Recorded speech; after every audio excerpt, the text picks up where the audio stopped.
Jeff Nippard is one of the smartest people when it comes to building muscle, and he put out a video that went mega viral a few years ago on training for size and strength at the same time. And this is called Powerbuilding, popularized by Mike O'Hearn, and it addresses the question of how can we get muscular and also get strong at the same time. I've done a few videos on this, talking size and strength with Dr. Mike Israetel, and it really isn't the same thing, but how practical is it to do both at one time?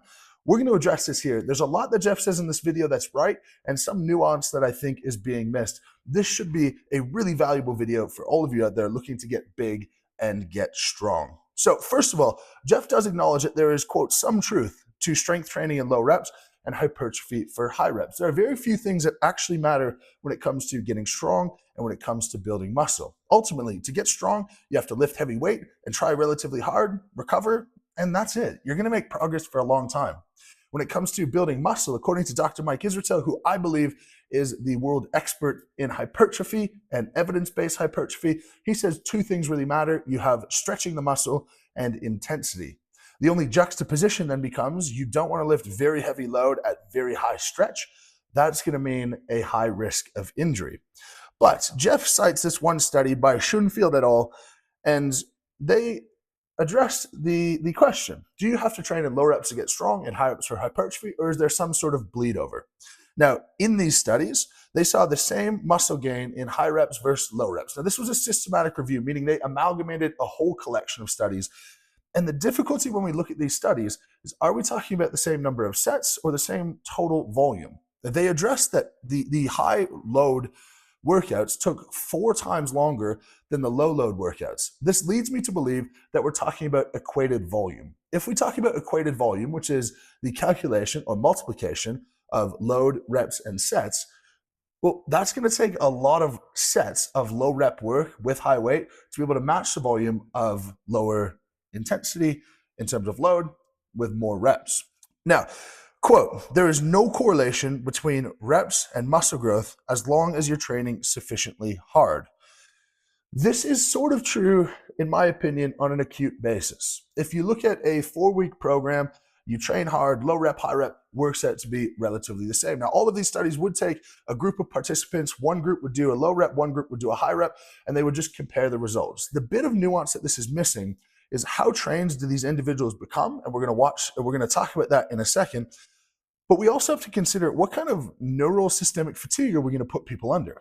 If you're talking about low rep, high load over 6 months, 8 months, 12 months, eventually you're going to hit a wall. You cannot do the same volume with high load and low rep as you can with higher rep and lower load. Now, both of these circumstances, we are assuming that people are pushing very close to failure. That's one of the number one takeaways I want you to get from this video that Jeff and I agree on 100%, is that you must work very, very hard in order to build strength or build size. Now, funny enough, you have to work harder or closer to failure to effectively build size than you do for strength, where you generally want 1 or 2 left in the tank.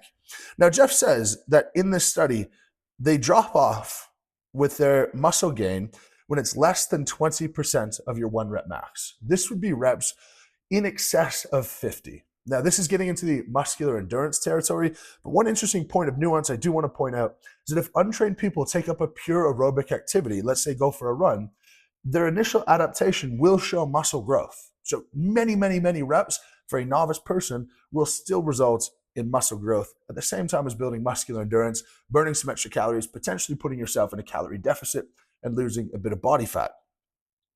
Now, one thing that they did cite in this study is that for strength, rep range does matter. The heavier the weight you lift, the stronger you're going to become. This is almost second nature to someone like myself. I'm sure it's news to others, but you lift heavy weight and you get better at lifting heavy weight. That's fairly self-explanatory. Now, as I'm covering, it is very difficult to get big and strong at the same time, but I have solved this problem for you with my power building program, which I'll link down in the description. I also have a range of other paid and free resources for you to get the most from your training. My goal is to drop the barrier of entry for you to get the most out of the gym, that you're already investing your time and your money. Let's get you healthy, let's get you strong, let's get you smart, and let's get you making progress for the long run. Now, to build muscle, Jeff says that low reps work on mechanical tension and high reps work on metabolic stress. Now, I'm not going to purport to be an expert in bodybuilding. I am a large guy with lots of muscle, but my goal is in building strength. That's where my passion is, and that's where my expertise lies. But I back Dr. Mike when I look at these things, who has a PhD in exercise science, and he is primarily focused as a profession on covering the education around building muscle. And like I said, there are two things that he says build muscle, and that is stretching the muscle, which is mechanical tension, and intensity, not necessarily the accumulation of metabolites, which Jeff cites as the benefit to higher reps. Really, with higher reps, you're just going to be working on a greater exposure to volume, a greater exposure to intensity, and that's going to lead to better muscle growth. Now, Jeff advises that doing all rep ranges is useful, from all the way from 1 to 12. It's true. I support this statement, even if you're trying to get strong. But the caveat is, if you were to do 12 reps of deadlifts or squats, it's going to be more of a muscular endurance, more of a anaerobic capacity test rather than a strength test. Whereas when you go to accessory movements, like a leg extension or a bicep curl, doing sets of 12 is almost going to be mandatory, because if you do a set of 3 lying hamstring curls, enjoy your hamstring falling off the bone once you get to a sufficient level of strength. It's not appropriate to do isolation exercises for very low reps unless you'd like to compete in some sort of sport like strict curling. One interesting thing to note here that Jeff did not talk about is that muscle fiber composition tends to follow muscle fiber size. You're going to have more fast twitch fibers in largest muscles, more slow twitch fibers in smaller muscles. Let's take the example of the legs. The largest muscles in the legs by cross-sectional area are the glutes, and then we have the hamstrings and the quads. If any of you have done a set of 20 squats, you know how much your quads will burn. Not only will they burn, but if this set is to high intensity, it's likely they're going to be in some sort of extreme pain the next day, the day after, and probably the day after that. When it comes to your calves, after an initial shock when you start training them, you can basically train your calves every single day. If we think about how muscles are designed, this makes a lot of sense. Our large, powerful muscles are used for large, powerful movements, and our calves are used for things like keeping us upright and not losing postural control when we're standing and walking. They don't have the capacity, or they shouldn't have the capacity, to get very tired. You couldn't imagine walking somewhere with a relatively fit person and them saying, I need to take a rest, my calves are tired. A fit person can walk all day and their back might get tired, but the calves will never fatigue first. Now, this tells us that calves are more slow twitch fiber than quads, meaning that they're more fatigue resistant and they recover faster. We can train them more often, but we have to train them in higher reps. Slow twitch muscle fibers will not respond very well to very high intensities, very high levels of exertion for very low reps. You need to meet the muscle where it's at. We can say the same thing with the upper body, where your chest, your lats are going to be more fast twitch than slow twitch, where the muscles that control your hands are more slow twitch. So you can train your hands in higher volumes and in higher frequencies and be able to get away with it. This mirrors our general avoidance of systemic fatigue when it comes to strength training. And this is a point that Jeff makes where I do disagree.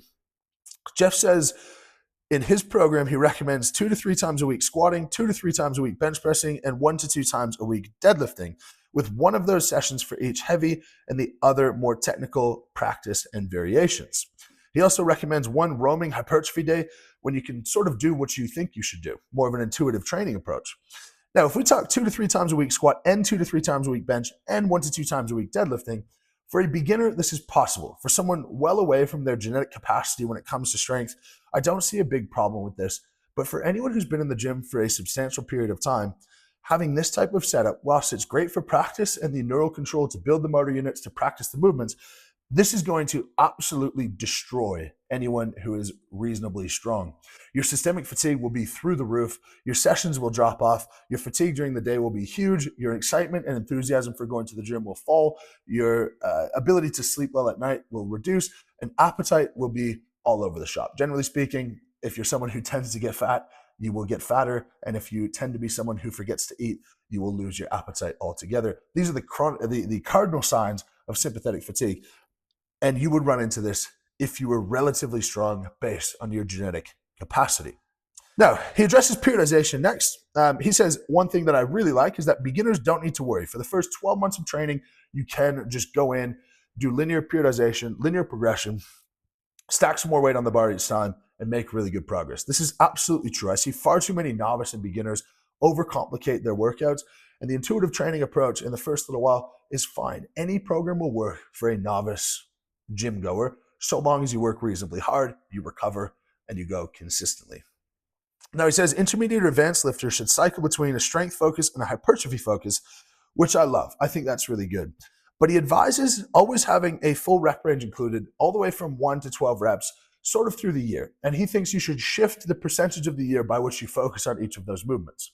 I'll present a counterpoint from a strength perspective. If you're someone who's going to tend to get very strong and you always do some sort of 1, some sort of 12 in terms of rep range, this will be good in ways, but the big problem that I see is your 12 rep range, the higher rep range, will always be your accessory work.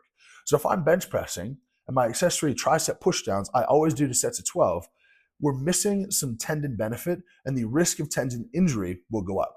Reason being, tendons respond really well when things go slow, when things are slow and things are heavy. This is why any of you who have a tendon injury, a tendinosis, tendinopathy, a ruptured tendon, the rehab always involves lots of isometrics and lots of slow eccentrics. Because the more we can pull on that tendon, the longer duration we can pull on that tendon, the more thick, resilient, stiff, and robust it's going to be. If you're always doing sets of 12 for your accessories, not ideal. Now, even if you're doing a 1 rep max top set and then you're doing some back downs to get some volume, we're still not getting a pure phase where we work on our tendon strength and stiffness as much as we work on our hypertrophy. Eventually, if you always do 12 reps to build your triceps, your muscle will outgrow the capacity of your tendon. And this is where we see bodybuilders who try 1 rep maxes pop muscles, pop tendons off of the bone, rip tendons in half, because their capacity with their active tissue, which recovers really quickly, will not be met with the capacity of their passive tissues, which recover fairly slowly due to their lack of blood supply.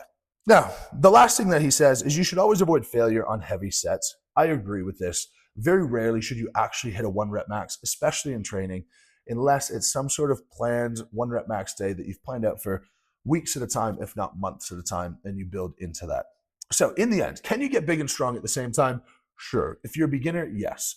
But I think it is way smarter to approach this from a periodized point of view where you have entire focuses on strength and entire focuses on hypertrophy. If we balance these right and you choose what percentage of the year you want to focus on each based on your objective, for example, you want to be more muscular and relatively strong, 75% of the year you focus on hypertrophy and 25% you focus on strength, I see that as fine, and vice versa. Those are my 2 thoughts. I would love to know what you guys think. Go ahead, pop that down in the comments. And as per usual, lift heavy, be kind, and we'll catch you tomorrow.